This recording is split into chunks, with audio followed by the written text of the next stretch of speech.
La petite pince.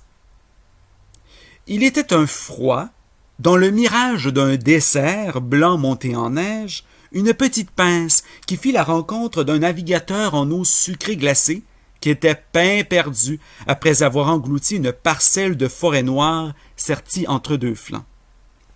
La petite pince lui demanda « Cuisine-moi un bouton ». Le navigateur se pinça plusieurs fois, lui qui croyait être soufflé dans un rêve. Alors il se mit à cuisiner quelques croquignoles et finit par lui faire un biscuit en forme de bouton, sur lequel il y avait 3 trous, afin de permettre à la laine de mouton de mieux circuler. Satisfaite, la petite pince retourna à son astiroiride pour prendre les glaçons et déraciner les mauvais zèbres, compotant une vengeance salière sur sa planète bien trop petite.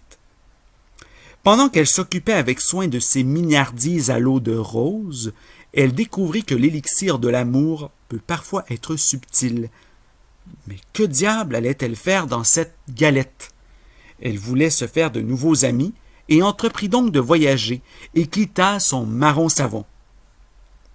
La petite pince rencontra tout d'abord un reine Élisabeth qui habitait dans un château de tarte à jouer et qui régnait sur la planète des desserts qui se crêpent le chiffon, notamment sur les charlottes pleurotant comme des madeleines et sur les marquises récitant un chapelain en espérant renverser le gâteau à l'ananas. Elle passa rapidement sur la planète d'un cuisinomane qui était submergé de nourritures diverses. Il était d'ailleurs en train de se sucrier le beigne. Puis, elle rencontra l'allumeur de cruciverbères qui cuisinait les mots pour les garder bien allumés. Mais à chaque 4 quarts, les mots s'éteignaient et il devait les rallumer sans trop se poser de questions.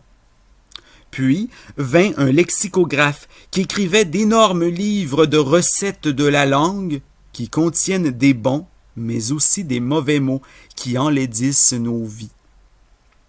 Arrivée sur la terre tremblante d'un gâteau, la petite pince aperçut un serpent de couvent qui lui rappela que les vicissitudes de la vie sont monnaie courante dans tout ce coulis. Puis, la petite pince croisa un regard rusé qui lui transmit cette leçon. On ne reçoit bien qu'avec un cœur fondant au chocolat. L'essentiel est invisible pour les œufs.